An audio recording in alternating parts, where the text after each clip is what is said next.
So, welcome back to round 6.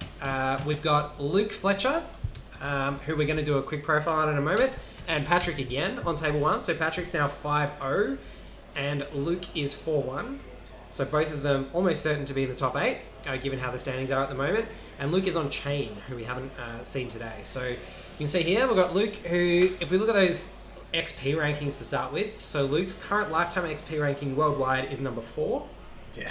Pretty insane. 2,649 XP, the first Australian player to reach 1,000 XP, and 90-day XP ranking is 31. Impressive. So one of the big things with Luke, right, is that he's been playing since the start. Got that incredibly high ranking at 4 by just kind of grinding a lot, but also just in the last 90 days, also keeping that up by keep going, doing well at events, playing a bunch of events. A lot of really good outcomes for him. Got a bunch of gold foils early on. He told me about some of the early days collecting some pretty sweet promos. Unsure on what his favourite card is. Favourite hero though? Dorinthia, yep. So Luke played Dorinthia for a very long time. So I'm told. I've only ever played against Luke playing Dorinthia a couple of times, but I think he played it for the first sort of 12 to 18 months of the game. And now he's on Chane, so has played a fair bit of Runeblade since then. Yep. Slisky says, hell yeah, Luke's in my top 3 Fletchers. Yeah, well, I mean, it's a good call. Luke has 2 brothers. Yeah. So Lee Fletcher is here today. Yep. We might do a profile on him. Later on? Yep. Yeah. But anyway, let's should we cut in? I think we've probably got Luke and Patrick ready to go. Excellent. So, Luke on Chane Bound by Shadow, and Patrick on Rhinar Reckless Rampage, as we've already seen. And Patrick is currently on 5 wins and 0 losses, and Luke is on 4 wins and 1 loss. So both almost certainly locked for top 8. So what Luke's playing for here, I guess, is to determine whether he gets to choose to go first or second in the finals. Yep, that's a big one. And the other thing that Luke is playing for here is those sweet XP. Yes. To maintain that incredibly impressive lifetime ranking of 31. Yeah, I don't think anyone's going to catch Luke and knock him out of the top 100. But if XP keeps getting used in the future, then he's going to need to keep maintaining those high XP numbers. That's for sure. Yeah, and I tell you, Quan's not far off. No. Catching him. In terms of catching up, Quan's been playing a lot of Flesh and Blood and been doing incredibly well. Winning a lot of games. Winning a Pro Quest 2 weeks ago, and then last week getting to the finals as well. Some really impressive play by Quan. But yeah, old school. Luke's the end boss. In a lot of tournaments, if you want to win the tournament, you have to defeat Luke in the finals. That's what it's come down to a fair few times. So Luke's on Chane here. So Luke and I both played Chane at Nationals. So I've had a fair few chats to Luke about Chane and different builds and developing them. And I know that the biggest bogeyman for Luke at the moment in the format is Starvo. We know that we're going to have a couple of Starvos in the top 8. So that's going to be Luke's big challenge coming up. But in terms of Rhinar, Chane is usually reasonably confident because it can output more damage as the game goes on. And if Rhinar can't Blood Rush Bellow in the first 2 or 3 turns and really get Chane's life total down over the top of whatever Chane's got in hand to block with, then once you get to turn 4, 5, and 6, if Chane's life total is not low and they haven't had to spend their husk yet, they're in a really good position. Because even off 1 or 2 cards in hand, even if you intimidate them, threaten 10 or 15 damage, Chane just says, I'll take some of it, I'll block with husk if I need to, and then I'm coming back at you with heaps. Yeah. The extra cards that Chane has to work with by exiling, the main mechanic of Chane, starts off not doing much at the start of the game, but kind of gets exponentially more scary. Yeah, really ramps up. One of the challenges for Chane in the new meta game, and certainly the post-seeds builds, is that you can sometimes run short on either action points or resources. Now, you have to play a few more reds than you may have previously because your turns aren't quite as big. So when you had Seeds of Agony pumping up your Rift Mines even more, and you had Seeds of Agony providing extra arcane damage pings on your big turns, you didn't quite need as many reds to get the game closed. But now, because you need a bit more power from your attacks, you need to play a few more reds, which also means that you can sometimes find yourself short on resources on key turns. So that's one of the big pinch points for Chane. The other one is action points. And you can get action points from things like Seeping Shadows, but that's expensive. It costs 3 from the Banish Zone. The other way you can get action points is from your creepers or from having non-attack actions that cost 0 in hand. So things like Morven Skies or Captain's Call give your attacks go again. They let you extend your turn. You're getting, if you got a Captain's Call plus an attack, plus a Soul Shackle, plus another attack from the Banish Zone, plus a Rosetta, that's 3 attacks. Yeah, or you can set up some smaller attacks on one turn with and finishing off with Flock of the Featherwalker. Yep. So Flock of the Featherwalker is an attack that gives you a Quicken token. The Quicken token basically just says the next attack you have has go again. And then you've got your creepers, of course, that can give you 1 or even 2 action points if you play it with a Morven Skies or a Captain's Call. So there are a few ways to get action points. I think the main squeeze for Chane and the main thing that Patrick will try and pressure here is life total early and then resources later. I saw the end of one of Luke's games earlier, and it played out a lot like a lot of Chane games do for me in testing recently, and that is on a key turn, if you just draw 4 reds, you just die. Yeah. That can certainly happen. So we've got life total set up on the phone here. Makes it very clear for us to watch that. I tell you what, Patrick, the way that he gets action points is to roll 6s. That's true. Like a boss. Yeah, the challenge for Rhinar against Chane is having enough things to do with those action points later if you're having to block, and that's why those first 2 or 3 turns here of this game are going to be just so crucial for Patrick to get Luke's life total down. Yep. So really wanting to get those life totals down before enough of those, what's the token? Soul Shackles. Soul Shackles, enough Soul Shackles get created that then it gets out of hand. So the Soul Shackle, for those that don't know it, at the start of your turn, you Banish the top card of your deck. Yep, you banish the top card of your deck. And that means that you run through your deck really quickly, and in some ways that'd be a drawback, but with Chane, you play a lot of cards that can be played from the Banish Zone. And in terms of the Soul Shackle stack, so Chane's hero ability says, once per turn, create a Soul Shackle, and your next Runeblade or Shadow action gains go again. And that includes weapons, so it can give, because it's just any action, the attack on a weapon is an action, and also your attacks or non-attack actions also count. So speaking of Blood Rush Bellow early, we've got a Blood Rush Bellow straight up. On turn 1. Turn 1. Is there some kind of like what do you think about the idea of just like arsenaling the Blood Rush Bellows to have like a bigger turn? Well, you might as well Intimidate. Okay. Intimidate's a great mechanic on turn 1, so that's one of Rhinar's big advantages, is that they can actually take out your cards on turn 1. Yeah. So if you take out enough cards, then they can't actually block. Yep. And they also don't get to choose to filter their hand to mulligan effectively. Yeah. Because they're randomly getting things back that they might not have wanted. Okay. So whenever you see this, I'm going to double Intimidate here. Oh, so Luke's just going to be thinking, this is like worst case scenario for me. Took 8 damage on turn 0, basically. 8 damage on turn 0. Wow. And like losing the die roll as Chane is already annoying.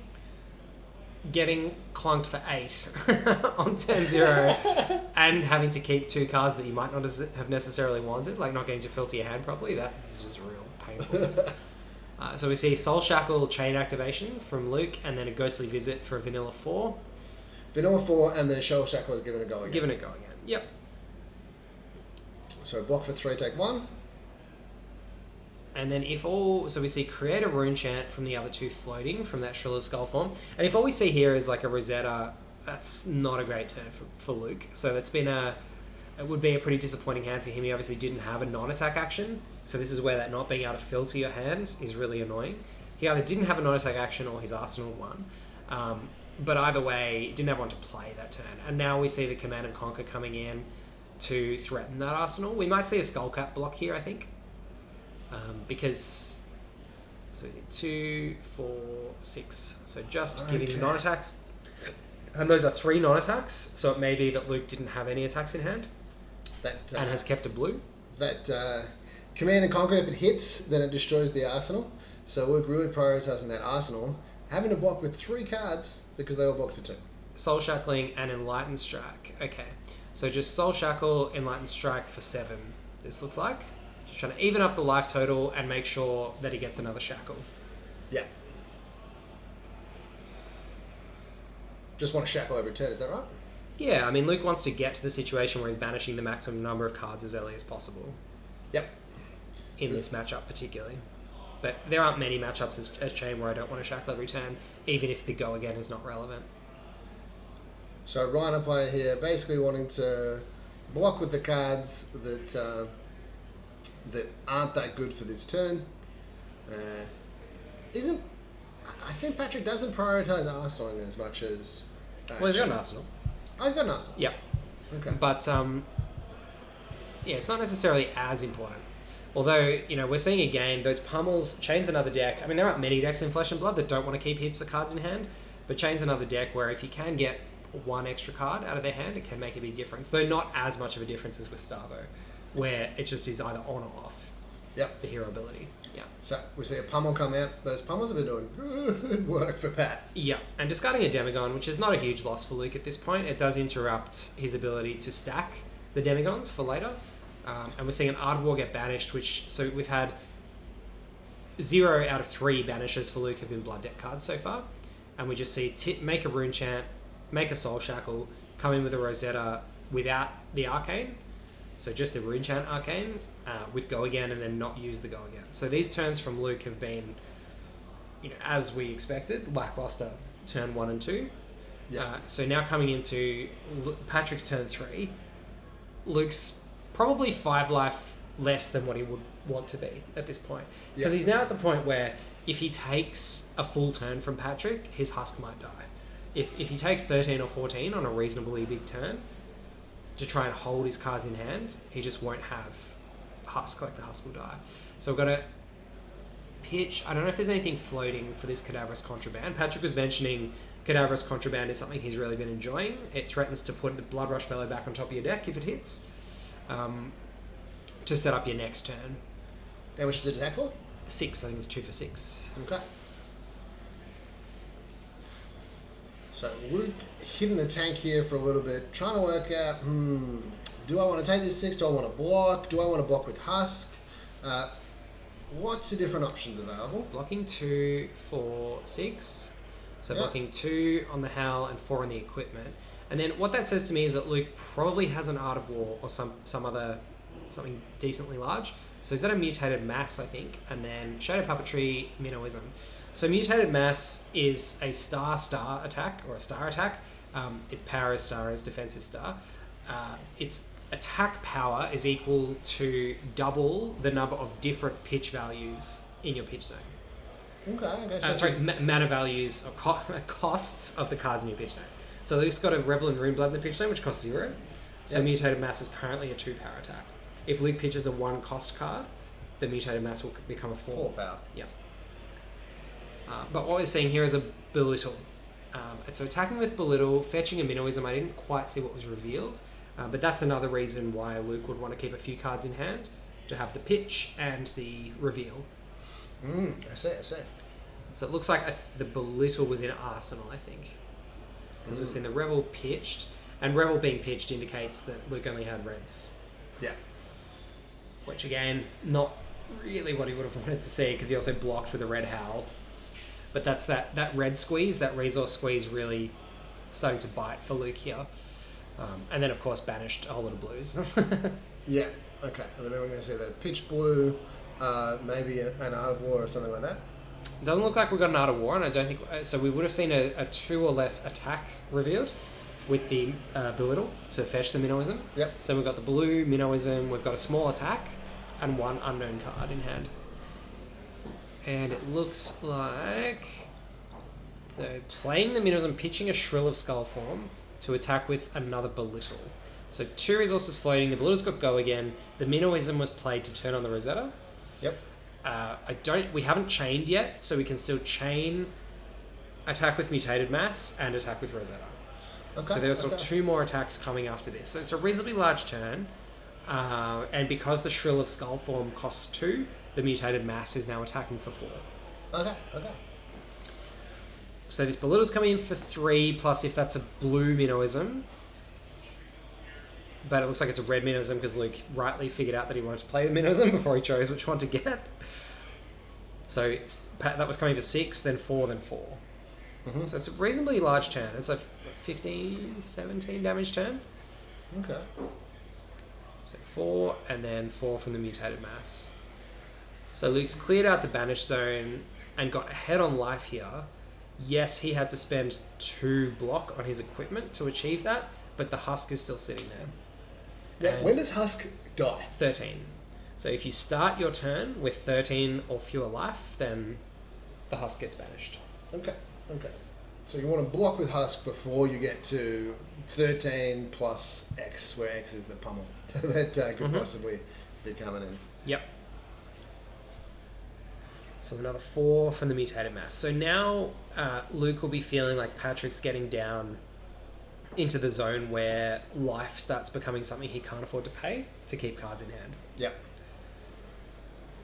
And we're starting to get to that, 4, 5, maybe 5 is like really where you start to see the shards. The shackles, yep. The shackles really start to shine. Yep. And a lot of it will depend on 2 things in Luke's hand. So this hand that Luke's drawn will be really crucial. How many non-attack actions does it have in it? Yep.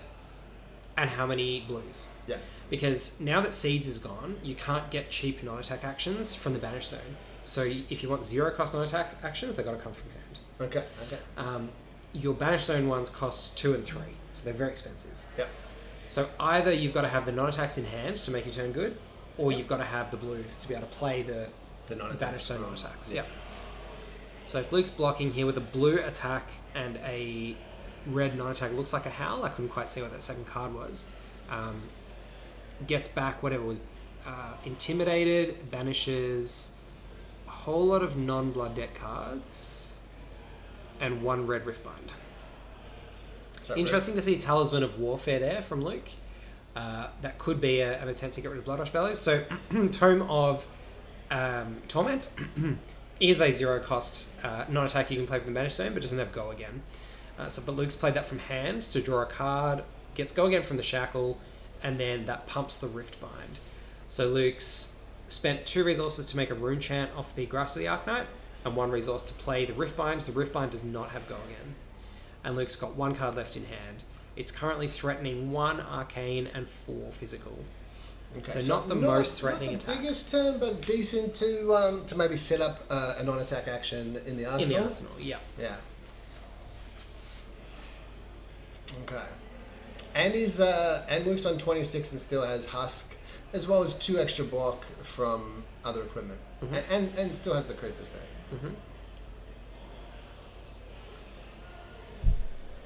So Patrick just working out, do I want to take this damage? Do I want to keep the cards in hand and try to be aggressive? Knowing that Chane is now at that 5 number, which means that we're going to have some big turns if it's going to keep getting worse for Patrick. I'm not sure if Patrick took the right amount of damage there. Do you want me to go check? I'm just going to go and check. 1 second. Yeah, okay, cool. So we're just going to get a check on that one to find out if that was correct. One of the things that is good about being on coverage is that we can check these things. Just make sure. So we're going to get an Intimidate attack here from Patrick. So coming in, removing one of those cards at random from Luke's hand, preventing him from being able to block with that card, but just for the turn. So that card gets intimidated away for 1 turn, and then goes back into hand for Luke to be able to work. Okay. Block with a skull cap. That's what we were missing. Yep. Yeah. So the 3 that he took was the rune chant and 2. Okay. From the Riftbind. Yep. Alrighty. So we've got 1 Intimidate, 3 cards left in hand for Luke to block with, and coming in for, I believe this is a 6 power attack. Is that right? Smash Instinct. Yep. Yeah.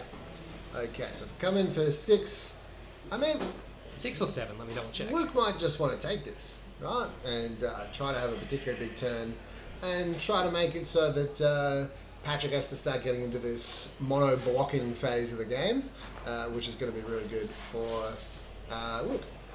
It's a 7, actually. Smash Instinct.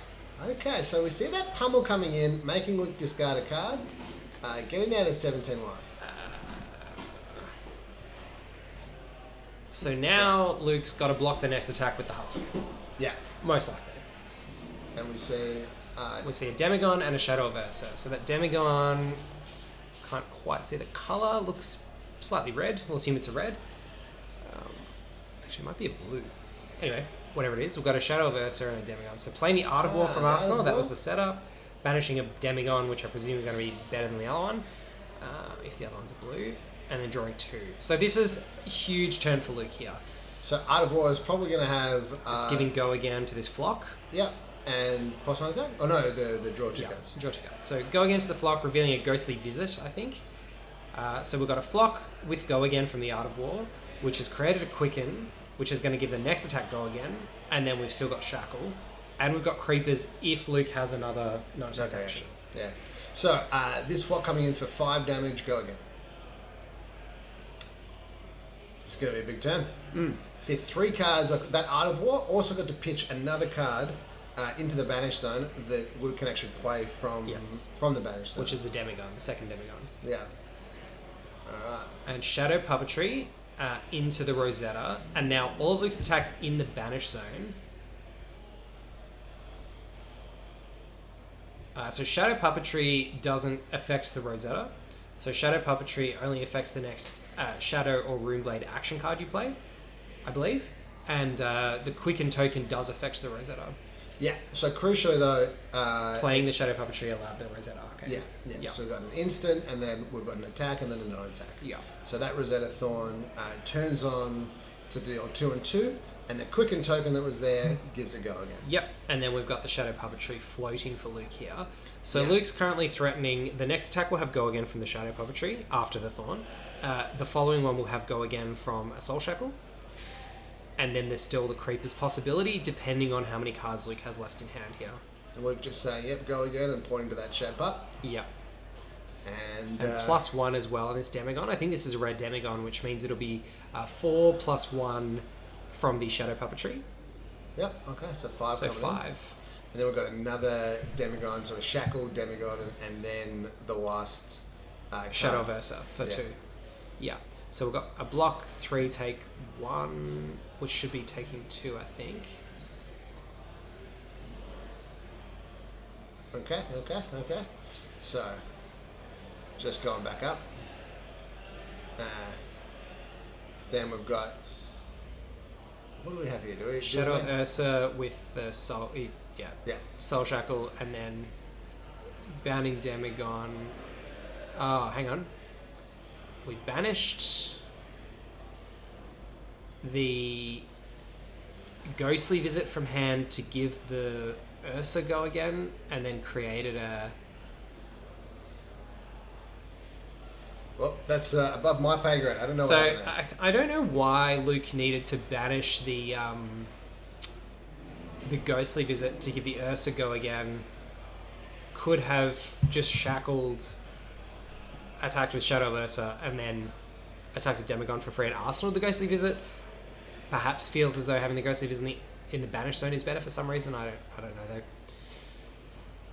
Alright, so we've got 3 more banished this turn. We've got Patrick on 12, Luke on 16, 4 cards in Banish Zone that we can play this turn, 4 cards in hand that he can use in order to play this. So cards. Great spot for Luke, and this is exactly what we were talking about with the Rhinar player. Feeling like now my hands are just three blocks. Like my cards are just 3 blocks and they're not really doing anything else, and the situation is just getting worse for me every turn because my opponent's getting access to more cards. And they're going to be dealing me some amount of damage every turn because they're outputting well in excess of 12. So we're seeing a Seeping Shadows here, which is a free action point from the... Well, not free, but it's an extra action point from the Banish Zone. It costs 3 resources. So we've seen a blue Vexing Malice pitched. We've got a question from John Lee. Any resource on how to play this game? We'll come back to that after the game, but there definitely are, John Lee. Absolutely. So crucially, the Seeping Shadows allows the Demagon to be played from the Banish Zone, because you may not play Bounding Demagon from the Banish Zone unless you've played a non-attack action this turn. So it both allows the Demagon to be played, gives it +1, and gives it go again. So maybe that was what Luke was prioritising? No, I think what I realised what might have happened is that the Ghostly Visit might have been hit off the Shadow Puppetry. Things might have been done out of order, but okay. I'll check with them after. Yeah. So Ghostly Visit coming in now for a vanilla 4 with Go Again from the Chane ability, creating a Soul Shackle. So now no more Go Agains on board. One more attack being the Riftbind, and 1 or 2 cards in hand. So we might see a Creeper's activation here. We do have a resource floating, 1 or 2 cards in hand. It's just a matter of whether Luke has a non-attack and then more resources. If so, then a Revel in Runeblood here, if Luke has another card in hand, would be amazing. Yeah. We've seen a couple of Rebels be blocked, but 1 go to the bottom as well. So we might have hit that by now.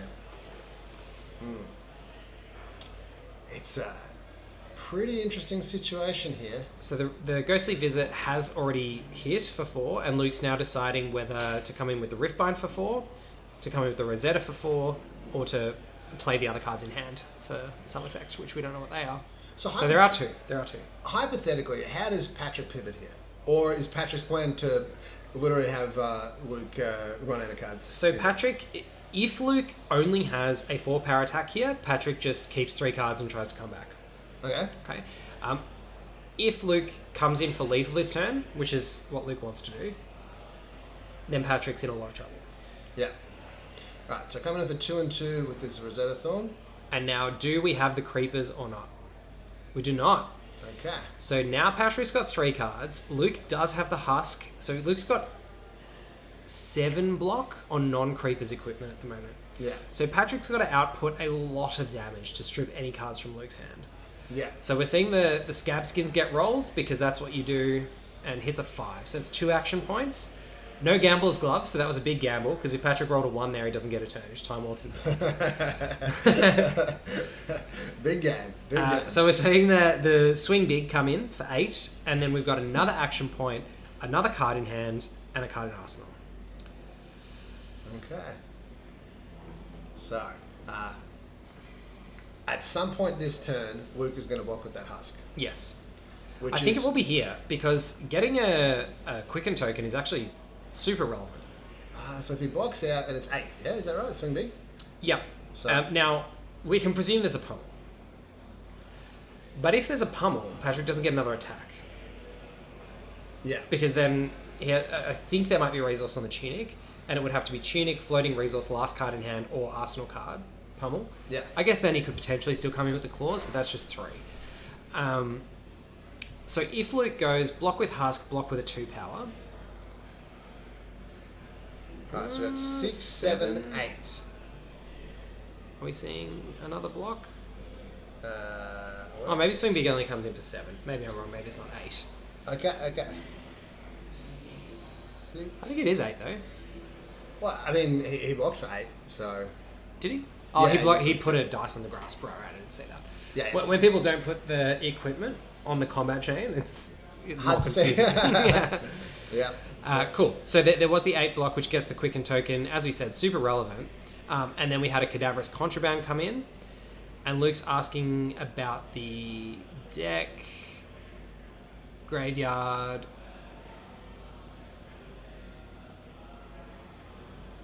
Yeah, we're just sorting out which one's the graveyard, which one's the deck.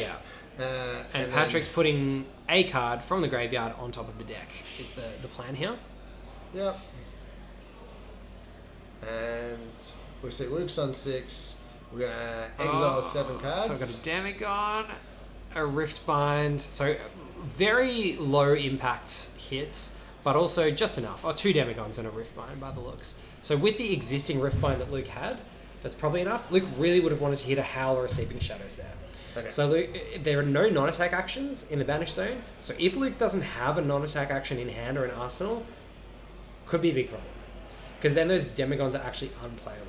And the Riftbinds are just coming in for 3. Okay. So we have a Soul Reaping, which is using that Quicken token. Super relevant. Banishing a Belittle, it's not going to create a resource. If it was a Blood Deck card, Luke would get a resource. For banishing the card. But instead, it's a Belittle, so it's just gone. So Soul Reaping coming in for 6, go again from the Quicken token. Yeah. So the quicken token from Swing Big there, very dangerous to give to Chane on this turn. Yeah. Because action points are one of those crunch points. But Luke using 2 cards to play the 6 power attack. And that does kind of indicate to me that Luke was low on non-attack actions. Yeah. Or was a little bit hosed. Because also playing the Belittle to get a Minnowism would have been another line there. But although it looks like we've got the Creepers to play a Talisman of Warfare, gets Go Again. So it already had Go Again from the Quicken token. Yeah, what are the... But the Creepers blocked last turn. Yeah. Cool. So we're playing Talisman of Warfare, which has Go Again. Don't know. Yeah, I can't quite follow here what the resources have been spent on. So it was a little bit he tasty. hasn't pitched yet. Yeah, a little there's bit a tasty backsies. Gotcha. Because he thought he had the Creepers. Creepers. Yep.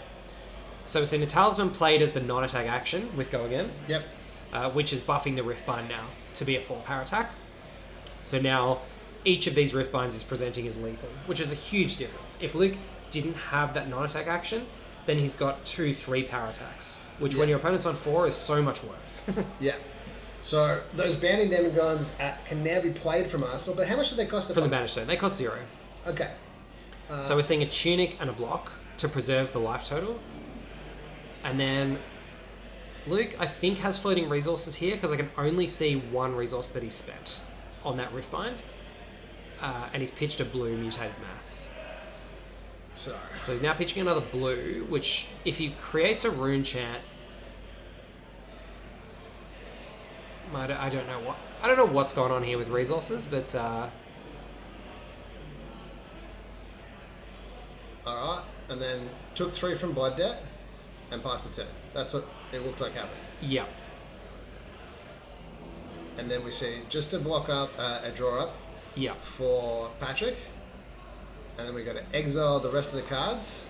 So Luke's deck is finished, and we've got a Shadow of Ursa and a Mutated Mass. So really, now this is where that crunch point I was talking about comes in. Does Luke have enough resources in these last 4 cards? Mm-hmm. I think one of them is a Howl from Beyond, at least. We haven't seen any Unhallowed Rites, so I think Luke cited out his Unhallowed Rites, which could actually be really relevant here because Unhallowed Rites would have allowed him to put Howl from Beyonds and Seeping Shadows back on the bottom of his deck, and now he's out of deck, and it looks like he's short on non-attack actions. I mean, keeping in mind, Patrick's got 1 Null Rune, plus the Skullcap. So if Luke goes down towards towards 1 at the end of this turn, or goes 2-1, then Patrick's not going to be able to block out the Rosetta Swing next turn. So if Luke Rosetta's this turn, goes to 1 from Blood Debt, Patrick has no cards to attack back with, then Luke Rosetta's again next turn, Patrick dies. 100%. So that could be what Luke's playing towards, but that requires Luke to have 2 non-attack actions. Which is a lot of non-attack actions for the 4 cards in hand and the race. Ooh, we got a Rebel room So we've got a Rebel. Is just the non-attack action. Oh, but crucially, we also have a blue Vexing Malice. But the Vexing Malice is the only card that Luke is going to draw next turn, so he's not going to have the resources to play it. So it's a 1 cost, 1 power attack that deals 2 arcane damage. Yeah. But Luke is not going to have a resource to play that next turn, so that's his last card in his deck, I think. But right now he's coming in with a Shrill of Skullform and 4 Rune Chants. 1 resource floating. I don't know if the Rune Chants did because there was no non-attack and an attack. So it was just play the Rebel for kicks. Because I think it's is it an aura itself? No. So I don't know entirely what the Rebel is here, or what the objective of the Rebel is. Unless there's an Unhallowed Rites in the Banished Zone right now that I can't see, but none of those look like Unhallowed Rites to me. Oh, the second one could potentially be Unhallowed Rites. If it is, if that second card in the Banished Zone is Unhallowed Rites, Luke gets to put a Howl from Beyond on the bottom, and then kill Patrick with Rosetta next turn.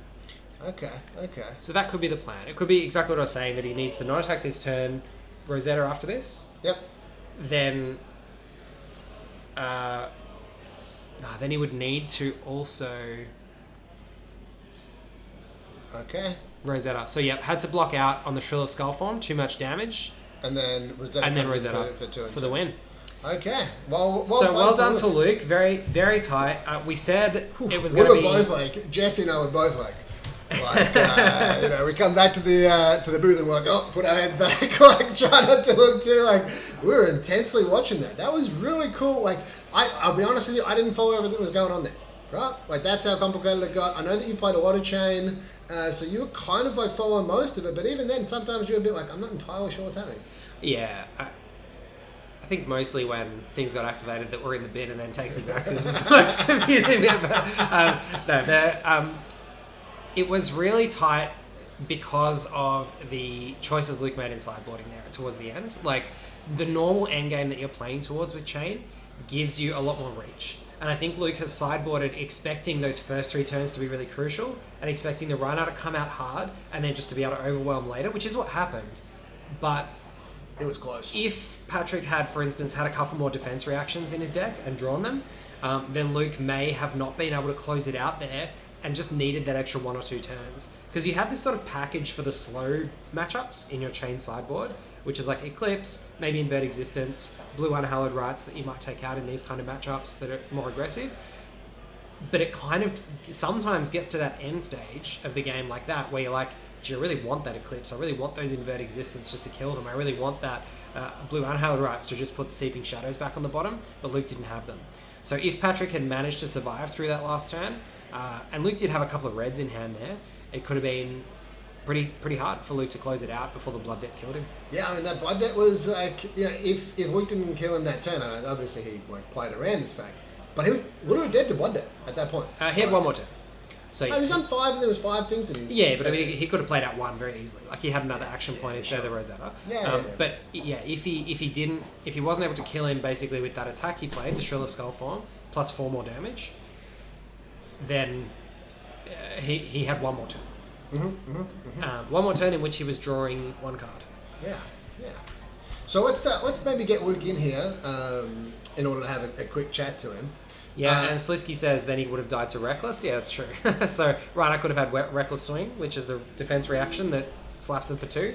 Oh, yeah. So once you get down to 2, or even to 4, it's pretty nervous times against Rhinar.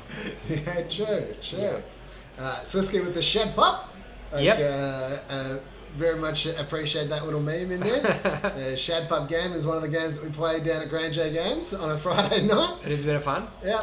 All right, let's see if we can get Luke in for a bit of a chat. We'll be back in a minute. We are back with Luke Fletcher, the one and only. How you feeling after that win? Pretty good. It was a good game. Pat's a good friend, so either way, I was happy with the outcome. Yeah, sweet. You've have you tested the Rhinar Chane matchup or what?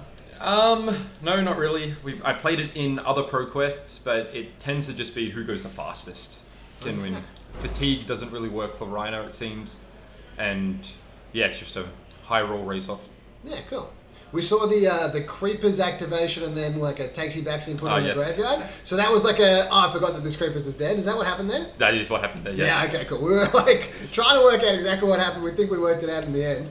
I got a couple of questions for you, Luke. Like, so you've been playing Fab since the beginning. Yes, they were. You went around, got a bunch of gold foils and stuff like that early on, which I've heard some pretty cool stories about you traveling to different events. Have you travelled much for this ProQuest season? Like, how many ProQuests have you played? So this ProQuest season, we intended to travel a lot. We being just my testing group, my partner, anyone really. And the flights just really struggled to line up.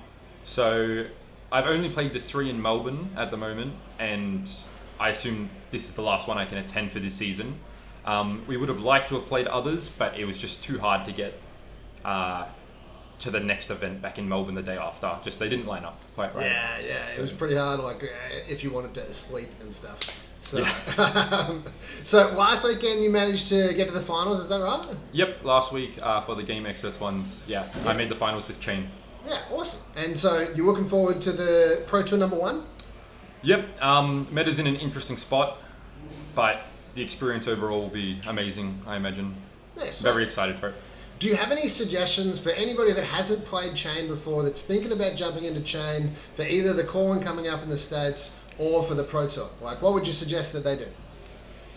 Practice with the deck a lot and get familiar with how many cards are inside the deck at the start of the game, because it will affect the shackle count and when you're drawing your pitch stack significantly. And I think even though there's a lot of RNG we can't control when banishing, the manipulation of our cycle stack against more, not quite mid-range, but the slower games, sometimes Starvo, our Oldhams, we really need to be familiar with that. Otherwise, we just deck ourselves out, die to Blood Debt, and it's a pretty one-sided game. So learn the deck when you'll be seeing your pitch cycle and just get familiar with the amount you play for each matchup, because it's a lot more relevant for Chane than other heroes. And when you're playing, are you like completely aware of your entire pitch stack? Like, how much memory space do you devote to that? It depends on the matchup. There's some matchups where I will just, it's a high roll matchup, will be done in 4 to 5 turns. My pitch is almost irrelevant. There's matchups where will be shuffling my deck. Sometimes like Prism, mid-range Prism, irrelevant for my pitch deck. A lot of Starvo games and stuff, I have to be tracking it, and it's usually just a get my blues and then get Blood Debt following the blues. So sometimes it's not even knowing the specifics, it's just knowing I have 2 to 3 Blood Debt attacks coming up and I've got 9 to 12 pitch to work with it. But it could be a Ghostly or a Riftbind, interchangeable sometimes. Okay, so you're keeping control, like you kind of in your head, you when you pitch stacking, you're looking at Blood Debt and resources that you want to pitch. They're the main things that you're kind of tracking. Yep. Yeah. Okay. Cool. Well, thanks for this little mini masterclass on playing Chane, and thank you for popping in and telling us a little bit about the deck. I'll see you next time. No worries. Thank you. Thank you. All right. We will be back very shortly, hopefully very shortly, with a couple of little chats from like a little bit of a downplay of like the Swiss in general, and then we'll take a break after that and get to the finals. So maybe I'll just get Jesse to jump straight back in here, and we can have a quick, a bit of a sum up before we take a break before the top 8. Yeah, so we might try and get a couple of other players in, and we'll have a look at the standings before we go to top 8.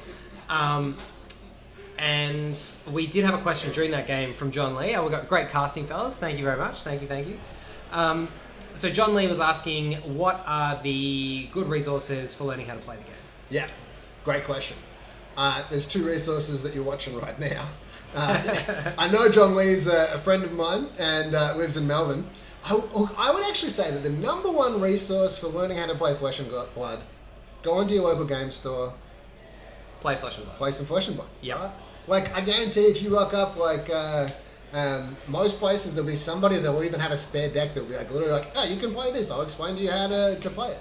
And that's going to be the easiest way to learn how to play. And I think really the game is one that is relatively easy to learn and difficult to master. A lot of that's said about a lot of different games, but I think it's definitely true of Fab. So you can learn the game mechanics and how the game functions relatively quickly, but the actual learning curve part of it is learning what all the different heroes do. To give my channel a bit of a plug, you can check out The Winning Agenda. I've done so it's YouTube The Winning Agenda. I've done profiles on each hero, which kind of goes through the key cards, the game plan, like what they're trying to do, what the mechanics are, because for me that was the most important learning threshold to get over when trying to become a competitive Fab player. Because if you sit down at a tournament, it's all well and good to know what your deck's trying to do, but all the heroes play so differently, and it's such an important part of Fab to understand what your opponent's game plan is, that if you have no idea what they're doing or what they're planning to do, you're probably just going to lose. So get familiar with what all the different heroes do is my biggest piece of advice. Yeah, I mean, look, I don't think you need to be that familiar. Like, I'm not familiar with all the heroes. Like, I literally haven't played against the majority of heroes yet. But I'm like, jumping into tournaments and like, at the end of playing against Kano for the first time, I'm like, oh, so I found out how you're meant to block the combo, what the combo even looks like. And I think that's like another really great way to learn is to go to some tournaments and lose a bunch. Yeah. But like I've had so much fun losing a bunch at Flesh and Blood that I would highly suggest it. Yeah, and I can't also recommend highly enough like plenty of other content creators, but particularly Arsenal Pass do free content weekly, actually more often than weekly, really high level, excellent strategy content. Yep. So once you are familiar with the basics of the game, their content is presented in a really accessible way. It keeps up to date with the meta, and it talks through a lot of the key kind of choices and tensions and things that are going on behind the scenes as the players are trying to tackle the metagame. Yep. So yeah, highly recommend that as well. Yeah, there's a couple of different YouTube channels that go from real basic, like never played Flat before, here's a YouTube tutorial to run through what the cards, like all the keyword mechanics mean. The Professor did a really good one, Tolarian Community College, with that. Yep. Yeah, so check out Tolarian Community College for that one. And then there's like, kind of like all the way through, like if you keep going, like my YouTube at this point is just a lot of fab different content creators. And there's a lot of people making some really good content out there. So lots of different resources available. Best one, probably just jump into your local game store or hit up your mate who's doing a cast at the moment and be like, hey man, what are you doing tomorrow?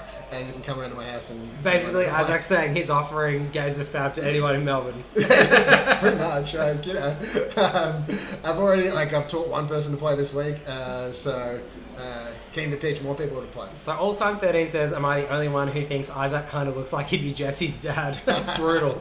A little bit. If I take off the glasses, then it doesn't change anything. Cool. Sweet. So, wrap up from today. Yeah. All right, we haven't gone to the top 8 yet, so don't worry, we're going to be casting the top 8, which is going to be super sweet. But watching those Swiss rounds, got a couple of quick fire questions for you. One, what was your favourite hero to watch today?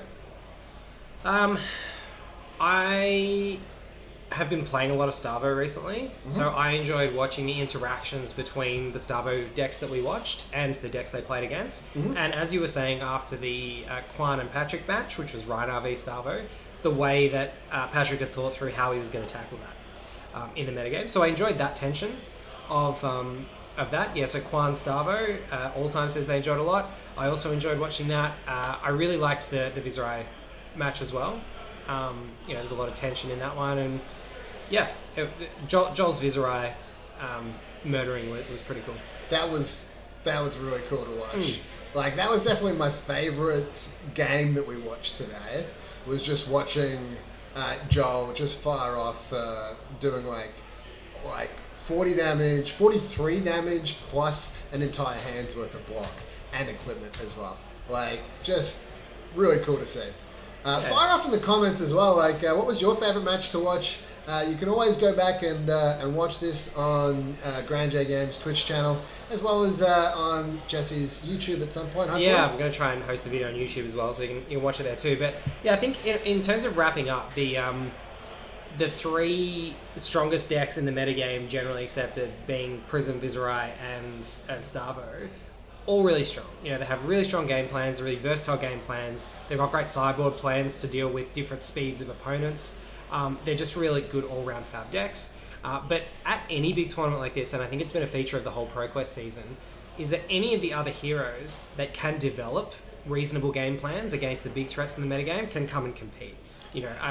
Fahad, who unfortunately had a bad matchup against Rhinar in that match we watched, but he's won plenty of games today on Chane, which is generally considered one of probably the bottom 2 heroes in the metagame. Isn't it like the bottom 2 heroes like Rhinar and Kano? Azalea, I think, occupies the bottom. Yeah. But yeah, Rhinar's got a lot of really good game against Prism, as we said, and the fact that Patrick's developed a game plan against Starvo has given it a really good shot, and he's ended up 5-1 today. So the fact that all these different heroes with Dash are doing really well, lots of different things going on, Lexi's all throughout the field, just the metagame's wide open, and it's a really interesting metagame to watch, as our latest commenter says.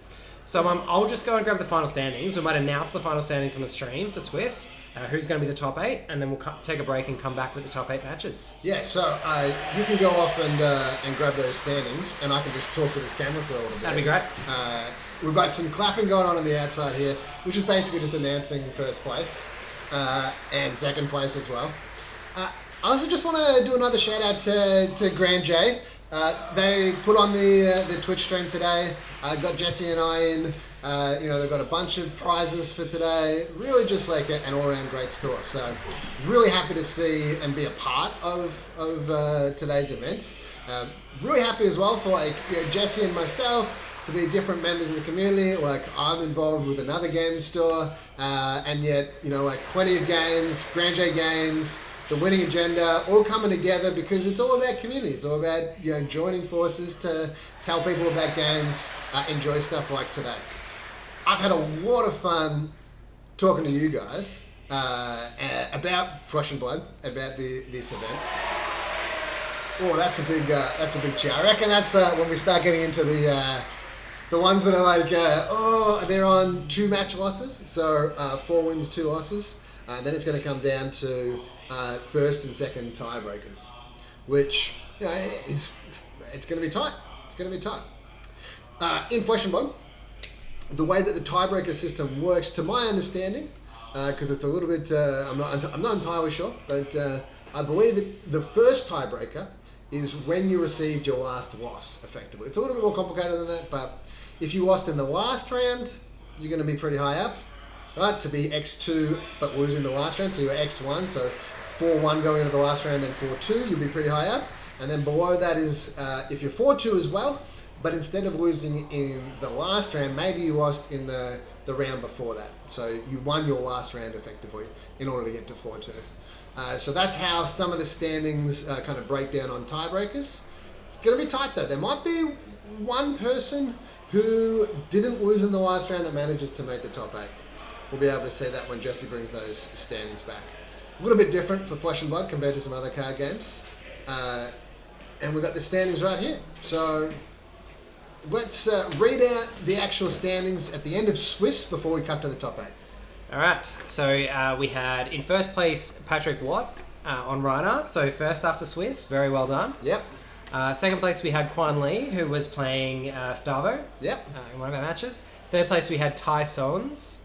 Oh, Ty is an old mate of mine. Like, there you go. I've only been playing Fab not that long, so well done, Ty. Well done, Ty, on 5 wins. David Spencer on 4 wins. Mm-hmm. Luke Fletcher on 5 wins with Chane there. Toby Firth on 5 wins in 6th place, who we featured on Viserai. Liam Hertzer on 4 wins in 7th place, a local Grand J Game staff member actually. So congrats to Liam. And player almost every Friday night. And Vincent Lim on, I'm not sure whether Vincent's playing Prism. I think he might be playing something else today. Not entirely sure. Anyway, Vincent on 4 wins in 8th place. So well done to our top 8.